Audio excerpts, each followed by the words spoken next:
여러분 반갑습니다. 이번 영상 같은 경우는 여러분들의 소중한 댓글로 리뷰해보는 시간을 가져보겠습니다. 제가 한 달 전쯤에 이제 여성들도 군대를 가야죠 라고 영상을 올렸습니다. 제가 이제 그 영상을 올리게 된 이유가 뭐냐고 하면 그때 당시 국회에서 토론회가 하나 있었어요. 이제 국민의힘 신원식 의원이 주최를 하고 그리고 예비역 장성들 그리고 군사 전문가들 이런 분들이 그때 당시 모여가지고 이제 우리도 저출산이 너무나도 심해졌기 때문에 여성 징병제와 모병제를 검토해야 된다. 그런 이야기를 했습니다. 특히 모병제 이야기보다는 여성 징병제, 징집에 대한 이야기가 많이 나왔는데 일단 이야기가 나오자마자 바로 국방부에서는 바로 부인을 했습니다. 국방부에서는 바로 부인을 했는데 일단 그 이후에 지금 국방부 같은 경우는 대체 복무 폐지라든가 여성 병력 학대 등의 연구를 발주한 상황입니다. 그리고 지금 국방부에서 보기로는 그렇게 보나 봐요. 지금 2040년도, 지금으로부터 17년 뒤죠. 17년 뒤면 지금 이미 출생아 수 같은 경우는 최근에 태어난 사람들을 보면 대략적으로 어느 정도 병력 규모가 될 수 있는지가 계산이 되지 않겠습니까? 현역 판정률을 대략 시뮬레이션 돌리면 그러면 현재 수준으로 보더라도 지금 병력 규모가 유지가 불가하답니다. 그리고 지금 현재도 부족해요. 아무리 나중에 우리나라가 무기를 고도화한다고 하더라도 이번에 러시아 우크라이나 전쟁 보십시오. 결국은 보병이 많이 필요해요. 절대적인 군병력은 어느 정도는 유지해야 됩니다. 더군다나 지금 북한 같은 경우 뭐 군병력이 우리나라보다 훨씬 많거든요. 아무리 무기가 고도화되더라도 결국은 어느 정도는 유지해야 됩니다. 하지만 지금 우리나라의 저출산이 워낙 빠르게 진행되고 있기 때문에 지금 이제 군에서도 머리가 아픈 거죠. 그래서 이제 일단 현재로서는 뭐 대체 복무 폐지라든가 여성 병력 학대를 검토한다는데 이거와 관련돼서는 이번에 그런 이야기를 합니다. 여성 징집은 아니다. 요거는 좀 학대해서 가지 말아달라고 뭐 이야기를 하긴 했습니다만은 이게 계속 할 수 있을까요? 지금 여러분들 다들 아시겠지만은 저출산이 지금 우리나라가 멈출 기미가 안 보이잖아요. 멈출 기미가 안 보이고 그리고 지금 최근에 태어나는 아이들을 보면 노산으로 인한 기형아가 급증하고 있습니다. 그렇기 때문에 이거는 북한과 맞설 병력의 어떤 규모를 유지가 지금 저는 불가능하다고 봐요. 그러면 어떤 식으로든지 간에 군 구조는 반드시 바뀌어야 되는 거는 맞습니다. 이대로는 유지가 안 되는 거고 그리고 지금 현재 대한민국의 그 현역 판정률을 보더라도 쥐어 짤 만큼 다 쥐어 짰습니다. 특히 이제 한참 높았을 때 현역 판정률을 보면 2012년도 같은 경우는 92%까지 올라갔었어요. 물론 지금은 조금 떨어지긴 했습니다. 83.10까지 떨어졌는데 이제 이거 같은 경우는 왜 그랬냐고 하면 정부에서 국방부에서 미리 좀 준비를 했답니다. 저출산이 너무 심해지다 보니까 병력 자원 감소를 대비해 가지고 10년 동안 간부를 좀 많이 늘렸다고 합니다. 그래서 지금 현역 판정률이 조금 그래도 떨어진 건데 계속적으로 이렇게 가기에는 힘든 상황이죠. 그리고 지금 현재 우리나라의 현역 판정률을 보더라도 예전에 일본이 2차 세계대전 1944년일 때 77%였어요. 그리고 일본이 패망하기 직전 1945년에 90%, 2차 세계대전에 독일이 78%, 2차 세계대전에 미국이 약 60%의 현역 판정률이었습니다. 자, 그런 걸 감안하면 지금 우리나라가 그것보다 훨씬 높거든요. 일본 패망 직전을 제외하면 나머지 일본이 1944년 그리고 독일이 2차 세계대전일 때보다 더 현역 판정률이 높아요. 그러니까 이미 쥐어 짤 만큼 다 쥐어 짠 거예요. 웬만하면 다 군대 간다는 거죠. 사지 멀쩡하면. 그래서 지금 이제 쥐어 짤 만큼 쥐어 짰기 때문에 지금 출생아 수가 이렇게 빠르게 줄어들고 있는 더군다나 한번 보세요. 2000년도만 하더라도 출생아 수가 64만 명이었습니다. 그리고 2002년도 이게 남녀 포함입니다. 그러면 2002년도에 50만이 깨지면서 49만 6천 명. 그리고 2022년도는 24만 9천 명이에요. 지금 2002년생이 지금 군대 갈 나이잖아요. 근데 지금 20년 뒤에는 그때보다 출생아 수가 절반으로 줄어듭니다. 절반으로 줄어들고 그러면 여기 출생 성비로 보면 104.7인데 104.7이면 지금 보면은 한 13만 명 정도밖에 안 되는 거예요. 남자아이가. 13만 명 갖고 한 해에 13만 명이고, 그리고 이후에 더 줄어들게 되면 군병력이 유지가 안 되죠. 그러면 다른 식으로라도 일단은 가기는 가야 되는 건데, 하여튼 정말 안타까운 현실이고, 지금 아마 멀지 않았습니다. 뭐 당장은 저는 안 될 거라고 보고, 한 10년 정도도 아니고 한 20년 뒤에는 어쩔 수 없어요. 여성 징집하든지 모병제를 하든지 뭐 어떤 수준 간에 그때는 뭐가 나와야 돼요. 우리나라가 종전이 되지 않는 이상은 어쩔 수 없다. 그런 말씀을 드리겠고, 설령 종전이 된다고 하더라도 우리나라는 주변에 워낙 강대국이 많아요. 옆에 중국, 위에 러시아, 옆에 일본이 있는데 워낙 강대국 옆에 쌓여있기 때문에 우리나라는 어쩔 수 없어요. 그래서 아마 여성 징집은 저는 시간 문제지 않느냐. 빠르면 10년, 늦으면 20년 뒤에는 현실화될 가능성이 저는 높지 않냐. 그런 생각이 개인적으로는 들고 있습니다. 예, 여러분 댓글 한번 읽어보겠습니다. 한국의 어머니가 되려는 여성만이 국가의 안보 혜택을 누릴 수 있다고 봅니다. 혜택만 누리고 안보에 무임승차하는 사람들은 본인이 국방의 의무를 다하거나 다른 것으로라도 책무를 다하게 해야 한다고 생각합니다. 라고 말씀하셨어요. 이거는 뭐 제 개인적인 의견이긴 합니다만은, 만약에 우리나라가 모병제로 만약에 간다면 이 모병제 주장하시는 정치인들 중에 이런 주장을 하시는 분이 있습니다. 국방세를 징수하자.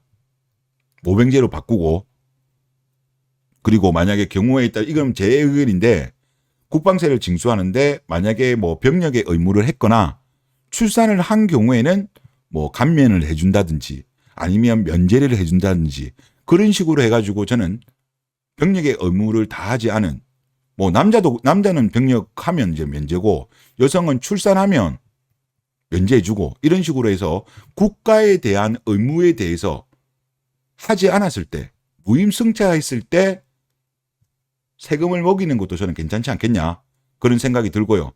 그리고 만약에 출산을 만약에 나중에 하게 되면 뭐 나중에 그동안 냈던 세금 환급해 주면 되지 않겠습니까? 저는 이런 식의 검토가 좀 필요하지 않냐. 안 그래도 우리나라 지금 세금이 없잖아요. 세금이 없는데 세금 거둘 명목으로도 저는 괜찮은 아이디어가 아닌가, 그런 생각이 좀 많이 듭니다. 그리고 다음 댓글 한번 읽어보겠습니다. 애도 안 낳아, 국가도 안 지켜, 각종 특혜로 세금은 깔깔먹어, 기생충이랑 뭐가 다르냐. 아이를 낳고 육아하는 모든 어머니들에게만 많은 혜택을 주는 게 훨씬 건강한 사회다. 여성이기만 하면 얻는 특혜 싹 없애버리고 그 돈을 어머니들을 행복하게 만들어 줍시다. 라고 말씀하셨습니다. 예, 저도 공감합니다. 지금 같은 경우도 1인 독신 여성들한테 지원하는 정책이 뭐 정부도 있고 각종 지자체에서도 적지 않게 있습니다. 많은 지원이 있는데요. 저는 의무를 다하지 않은 사람들한테 굳이 이런 혜택을 줄 필요 없다고 생각해요. 이렇게 한 이유는 아무래도 그동안에 여성 단체들이 지속적으로 요구하고, 그리고 여성의 표를 받기 위한 정치인들이 포퓰리즘을 했기 때문에 이런 현상이 발생한 건데, 저는 싹 다 없어야 된다고 생각하고, 그리고 새로 만들라는 지금 모습도 좀 보여요. 특히 이제 뭐 30대까지 지금 결혼 못한 여성들 중에서 이제 조금 경제적으로 힘들어지는 여성들이 나오기 시작하니까 지금 뭐 독신 여성 지원하자 이런 이야기가 계속적으로 지금 약간씩 나오고 있는데, 이거는 절대 하면 안 됩니다. 의무를 다하지 않은 사람한테 이런 혜택까지 줄 만큼 대한민국이 지금 재정 상태가 좋지 않습니다. 아마 올해 같은 경우도 제가 한번 보니까 세수가 지금 몇십 조 정도, 30조인가 50조인가 예상치보다 덜 거치고 있대요. 아무래도 지금 우리나라 기업들 법인세가 지금 많이 특히 줄어들고 있대요. 그런 상황인데 이런 것까지 할 여력이 됩니까? 그래서 저는 이런 거는 좀 말이 안 된다, 그런 말씀을 드리겠고, 그 다음에 어떤 분이 좋은 아이디어를 하나 주셨어요. 저도 이거 보면서 되게 신선했습니다. 뭐냐고 하면 여성의 어떤 병력의 의무 대신 육아의 의무, 즉 미혼 여성들이 병력을 대신해서 자녀가 있는 직업 여성들의 육아를 병력 기간만큼 대신해주는 제도는 어떨까요? 보육시설 및 어린이집에서 병력 대신 충분한 교육을 받아 육아의 의무를 수행하고 그 의무를 다한 여성은 미래에 자신의 자녀를 맡길 수 있는 제도 말이죠. 직업 여성들의 육아 스트레스를 줄일 수 있고 출산율을 높이는 데도 기여할 것 같은데 이렇게 말씀하셨습니다. 자, 지금 현재 대한민국 정부 일단 지금 요거 적극적으로 대통령이 직접 이야기했습니다.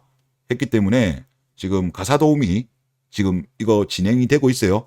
서울시는 일단 올해 100명 정도 테스트하기로 했습니다. 저는 이것보다 일종의 이게 대체복무죠. 만약에 여성 징집을 만약에 하게 되면 이제 방식이 있겠죠. 예를 들면 예를 들어서 이스라엘 같은 경우는 이제 출산을 하면 면제가 됩니다. 출산을 한 경우 면제되고 아니면 뭐 대체복무 대체복무도 이제 말씀하신 대로 이런 육아를 대신해주는 아니면 뭐 예를 들어서 요양원 같은 거라든가 이런 쪽으로 이제 하는 것도 좀 괜찮은 것 같고 뭐 아니면 그냥 군대 가고 이 세 가지로 저는 가는 거 괜찮은 것 같아요. 더군다나 필리핀 가사 도우미 이거 아이들한테 도움이 될까요? 언어도 다른데 오히려 아이들이 대한민국 언어를 배우는데 오히려 이게 마이너스 아닌가 싶은 생각도 들어요. 근데 만약에 대한민국 한국 여성들이 징집에 대한 의무가 생겼을 때 나는 군대 가기 싫다. 차라리 여기 이제 육아의 의무를 하겠다. 그러면 뭐 대한민국 기혼 여성들도 한국 여성들이 이걸 대신 맡아준다고 하면 필리핀 가사 도우미보다 훨씬 좋죠. 그리고 또 이런 그 육아의 의무로 한 여성 같은 경우는 아무래도 육아에 대한 경험을 쌓기 때문에 나중에 이제 본인들이 나중에 출산을 했을 때 아이를 또 키우게 될 거 아니에요? 그러면 당연히 노하우가 생겼으니까 나중에 본인들이 직접 출산하고 육아할 때 또 도움이 될 것 같아요. 물론 이게 한 분의 의견이시긴 한데 일단 대체 복무 의미 성격으로서 요거 괜찮은 아이디어인 것 같습니다. 필리핀 가사 도우미 이거는 저는 별로인 것 같은데 괜찮은 아이디어 같습니다. 나중에 만약에 하게 되면 저런 것도 한번 검토해 볼 만할 것 같습니다. 자, 그리고 이제 모병제 이야기하신 분이 계신데요. 자, 여성 징병을 막으려는 희대의 개소리다. 미국만큼 군인 대우하는 나라조차도 모병으로 병력 부족에 시달리는데 우리나라에서 물음표 가능한 게냐 이거예요.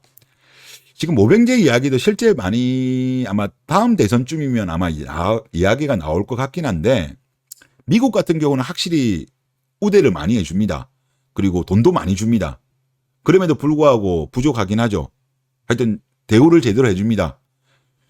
일본을 제가 한번 찾아봤어요. 일본이 지금 아시겠지만은 우리나라랑 그래도 1인당 국민소득이 많이 비슷해졌고 그리고 일본이 지금 모병제를 하고 있어요.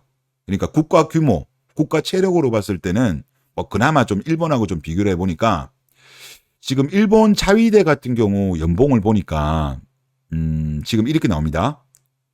일본 주요 기관의 연봉을 대략 알 수 있는 평균 연봉 JP라는 사이트에 따르면 자위관의 평균 연봉은 640만 원 수준이다. 그럼 우리나라 그냥 10배로 따지면 6,400만 원 정도 수준이라고 하네요. 평균, 전체 평균이죠. 일본 직장인 평균 연봉이 4천만 원 정도인데 이에 비하면 높은 수준이다. 높은 수준이라고 하네요. 그리고 자위관의 평균 연봉은 우리나라에서도 활발한 사업을 벌이고 있는 일본의 대표 기업 도레이 케미칼과 비슷하며 일본 천대 기업 안에 들어가는 수준이다. 그러니까 제가 생각해도 그래요. 우리나라 같은 경우는 지금 뭐 공무원 같은 경우도 급여가 적다고 지금 계속적으로 지금 공무원 경쟁률이 떨어지고 있는 상황인데 최저임금 수준의 돈을 주면서 모병제를 한다는 거는 모병제 실패할 가능성이 높아요. 그러면 당연히 급여를 많이 올려야 되겠죠. 급여를 많이 올려야 되는데 뭐 우리나라로 따지면 여기가 이제 그거거든요. 표를 보면 나이별로 해가지고 이제 연봉이 나옵니다. 여기가 연봉인데 엄청나게 높다고는 할 수는 없지만 그래도 평균으로 보면 적지 않아요. 우리나라 장교들 기준으로 해두면 장교보다는 좀 적은 것 같고요. 하지만 하사관들 지금 우리나라 급여들보다는 많은 것으로 보입니다. 그래서 이 정도까지 페이를 주려고 한다면 가능은 하겠습니다만은 아무래도 우리나라 지금 경제가 당분간은 장기 침체로 들어갈 가능성이 있고 그리고 일자리도 계속적으로 줄어들 가능성이 높기 때문에 이 정도 페이를 준다면 검토해 볼 수 있는데 우리가 이거 줄 여력이 될까요? 이 정도 여력을 이 정도 내려고 하면 결국은 우리나라가 국방세 같은 거를 징수를 해야 될 건데 이게 쉽지 않은 문제예요. 모병제 말은 좋은데 물론 실현 가능성이 있는데 여기에 대한 예산이 있냐? 그리고 그 국방세를 내는 거에 대해서 국민들이 동의하겠냐? 더군다나 군대를 갔다 온 남성들, 군대 안 가신 분들은 동의할 수는 있겠지만 군대 갔다 온 남성들 같은 경우는 동의할까? 하여튼 모르겠습니다. 이게 현실화가 정말 가능할지 모르겠고 지금 일본 같은 경우도 지금 한 25만 명 정도가 아마 자위대 인원으로 제가 알고 있는데 지금 일본에서도 사실 인기가 별로 없대요. 인기가 없다 보니까 원래 목표하는 것만큼 다 채우지는 못한다고 합니다. 하여튼 뭐 일본의 모병제 상황은 사실 이런 거고 만약에 모병제를 한다더라도 제가 볼 때 예산 문제 때문에 쉽지 않을 것 같다. 그 말씀을 드리고 싶고요. 그리고 또 다른 댓글 한번 보겠습니다. 20대 30대 여자들이 군캉스 하다가 곧 있으면 진짜 군캉스 가겠네. 이건 곧 현실이다. 뭐 저는 당장은 아니고 20년 뒤에는 현실화되지 않겠냐. 빠르면 10년. 20년 뒤에는 아까 그 출생아 수를 보면 그때는 답이 없어요. 뭐 모병제를 하든 아니면 뭐 여성 징집을 하든 하여튼 뭔가 큰 변화가 있을 것 같습니다. 자, 이러니 저러니 말 존나게 많아도 결과는 결국 진행되게 되어 있다. 안 그러면 다른 곳에서 여기저기서 이 문제 저 문제 터지고 사회 전반적인 구조 자체가 붕괴가 되는데 니들이 사회를 이렇게 만들어놨으니 그 여파 또한 니들이 감당할 몫이다. 악으로 깡으로 버텨라 라고 이렇게 글을 쓰셨습니다. 아무래도 지금 대한민국 여성들이 출산을 거부하는 분위기죠. 출산을 거부하고 이제 뭐 그냥 독신으로 살아가겠다, 비혼으로 살아가겠다는 여성들이 워낙 많고 그리고 결혼을 한다고 해도 늦게 결혼하다 보니까 애를 낳아도 뭐 겨우 한 명밖에 못 낳는 경우도 많고 실제 이제 결혼을 했는데 막상 이제 출산을 하려고 했지만 출산이 안 되어 가지고 어떻게 보면 시험관 아이를 가지려고 세금만 축내는 분들도 상당히 많습니다. 하여튼 뭐 상황 자체가 지금 되게 안 좋게 흘러가고 있는데 지금 일단 여성들이 특히 출산에 대해서 많이 거부를 하고 있잖아요. 근데 지금 돌아가는 상황을 보면 남자보다 여자가 더 심하게 지금 피해를 받고 있습니다. 그리고 아마 여성들이 더 심하게 피해를 받을 거예요. 당장에 지금 일어나고 있는 일만 보더라도 요초 일자리인 교사, 어린이집, 유치원, 폐업이 급증하고 있죠. 그리고 우리나라가 어차피 지금 인구는 감소하고 있습니다. 아직까지는 뭐 인구 감소 속도가 빠르지는 않습니다만은 10년 정도 지나고 나서부터는 엄청나게 빨라지거든요. 생산 가능 인구도 엄청나게 빨라지고 그때 되면 결국 우리나라 내수 시장은 박살납니다. 내수. 그러면 내수 시장 박살나면 누가 제일 피해를 볼까요? 남자들보다 여자들이 더 많이 피해를 봅니다. 왜냐하면 여성분들이 아무래도 제조업보다는 서비스직에 많이 종사하고 있기 때문에 지금 여성분들이 계속 아이를 안 낳겠다? 뭐 그러면 뭐 물론 남자도 힘들고 여자도 힘들지만 아마 결국은 여러분들이 더 피해를 볼 겁니다. 스스로 발등을 찍는 꼴이라는 거죠. 그래서 하여튼 뭐 모르겠습니다. 지금 뭐 돌아가는 상황을 보면 하여튼 재밌게 흘러갑니다. 전 세계에서 우리나라가 어떻게 보면은 인체 실험을 하고 있죠. 자청에서 인체 실험을 하고 있는데 어떻게 진행될지 한번 궁금합니다. 예, 이번 영상 여기서 마치겠습니다.